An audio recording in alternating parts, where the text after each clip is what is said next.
There's a report going viral. Experts are saying that they've analysed the safest cars worldwide, and they are actually BYDs.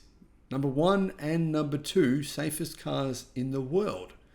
Now, this report is good, and BYD have done incredibly well. There is one flaw with it that people are pointing out, but in general, this does point to the incredible safety of electric cars with lithium iron phosphate battery packs. Hello, my friends. Welcome to the channel. I'm Sam Evans. You're watching the Electric Viking. It's great to see you. I've been talking about lithium iron phosphate batteries now before I think most people had heard of that chemistry when I first started the channel. And I pointed out the advantages of BYD's cars back then of having the Blade battery, which is like an even safer version of the already very safe lithium iron phosphate battery. Now, BYD would have this, a big part of their marketing was the nail test. The nail test was BYD showing you that if you pierce their batteries with a nail, a big nail, they don't set on fire. Most battery packs would set on fire if you pierce them with a nail. So BYD's vehicle battery as well, they would drive over it with a truck a couple of times and they'd say, look, it still works. They put it back into a current, it would still be working, which is quite amazing. Many people do have some doubts about the safety of Chinese EVs. And for good reason. Some of them aren't safe. MG5 got a 0-star safety rating.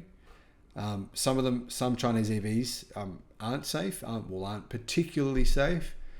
Some Chinese vehicles in general, they're not that great, to be honest. But BYD is really not in that category. I saw a video a few days ago of someone driving in Australia. And without BYD's safety assistance system, which stopped his car, forced him to stop, his daughter would probably be dead. And I'm very serious about this. I saw the video. I didn't want to take it off where he posted it, but I made a comment to him saying, I'm amazed at how well BYD's safety system worked. It was a side cross traffic alert. But rather than alerting him, it stopped his car. And someone went through a red light and would have smashed into the side of him. A truck, I think it was, from memory. And yeah, his daughter was sitting in the passenger side. It would have hit her. And well, there'd be probably no more daughter, considering that side impact would have been really, really hard. So the 5 safest cars, according to this new report, are the BYD Seal, the BYD Dolphin, the Kia Sportage, the Mitsubishi Outlander, and the Tesla Model Y. Now, already you can see there's a few red flags here. Is the Mitsubishi Outlander and the Kia Sportage, are they really safer than the Tesla Model S, which is the safest car ever tested in history according to Euro NCAP? Well, I don't think so. But maybe the point is to say that these are cars that, most people can buy. Now, here's the issue. This test has been considered the gold standard, but it's not, because it's considering cars you can buy in Australia, right? It doesn't rank cars you can buy in America. If they're not vehicles you can buy in Australia, if you can't buy them in Australia, they're not in the test. So the Tesla Model S, therefore, is not in the test. It's not rated. So the BYD Seal and the Dolphin didn't outscore the Tesla Model S. They're just not in the category. It's not rated against them, right? If you're wondering if you're a Tesla fan, no, the Dolphin and the Seal are not safer than the Model S. It's the safest car tested in history. There's no chance of that happening. But the Seal and the Dolphin, they're very affordable cars. And their safety scores are quite impressive for what is a relatively new brand worldwide. In the study by car insurance experts, 32 models of vehicle, which are available in many of the 6 global car markets, were examined across 6 data points. Countries looked at apparently were Australia, New Zealand, Germany, the United Kingdom, United States, and Canada. And these markets are covered by 3 different safety authorities, they say. To gain an overall safety rating, the ratings of the 3 individual agencies were analysed under Global New Car Assessment Program, Global NCAP. In addition, the study looked at whether key safety assistance systems were universally available on every model. Now, there was one other flaw with the study, which they quietly didn't mention. The Tesla vehicles in this test were down. Their safety scores were downgraded because they weren't tested in 2023. Because they were tested the year before that, they were downgraded. So that doesn't mean they're not safer than BYD vehicles. Technically, they are according to Euro NCAP, but that doesn't really matter. The point here is to say that BYD and Tesla vehicles, they're both very safe.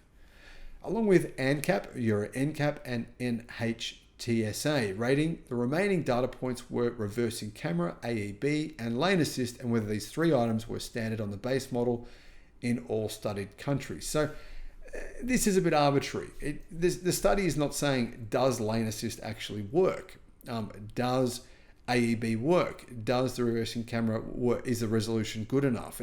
It's not saying these features work. It's just measuring whether or not the car even has those features on the model of car across all markets.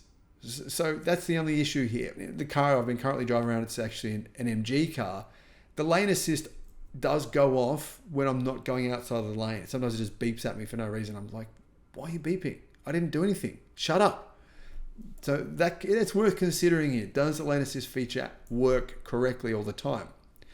Anyway, helping the Seal and the Dolphin rank so well was that they are both tested using the latest safety criteria. Cars tested using criteria from 2022 or earlier were penalized. So the Tesla Model Y had a higher score than the BYD cars, but it was penalized 25% because it was tested in 2022. I don't think that's reasonable, but that's what they did. Both BYD models received 5 stars in the 2023 versions of the Australian safety testing and European safety testing. Helping them top the rankings was the inclusion of 360-degree camera, lane assistance, and AEB as standard in the Australasian, Chinese, and European car markets. Now, the BYD Seagull, that's been tested as well. And the Seagull apparently is also incredibly safe. Now, it's not actually on sale in Australia. They don't plan on selling it in Australia, but it is on sale in some other markets, and of course in China. I believe they're going to sell it in Europe as well. Now, the Seagull received a pretty surprising test score of 92.2% in China, which is a legitimate test because some cars in China do very poorly. The score consists of 3 elements. Safety of use, which received 91.8%, battery life charging, 90.3%, and collision safety, 94.5%. The safety of use consists of 5 criteria, but overall, the BYD Seagull, it actually performed incredibly well for a car that you can get for $10,000 US. Now, I think BYD should sell a Seagull in as many countries as possible, even if they think it's not going to work there. The truth is, there's nothing in the small EV segment anywhere outside of China. There's really nothing this size that's this kind of price. BYD, I'm telling you now, this would be a winner. Sell it. The Seagull. It's a winner. Safety test, it's going to do well. That's the main thing you've got to worry about with Chinese EVs outside of China, and it's aced it. So I think it'll be a winner, guys. What do you think? Now, getting back to this safety score test. The point is here, it's not to say BYD is better than Tesla in the scores, because it wasn't. Tesla scores were punished by 25%, which is kind of silly. But the point is to say, as far as I can tell, BYD and Tesla EVs are actually the safest EVs that you can buy. And for the value for money they provide and the safety they provide, there's really nothing else at the moment that's better in those categories. Let me know what you think in the comments. Thanks for watching.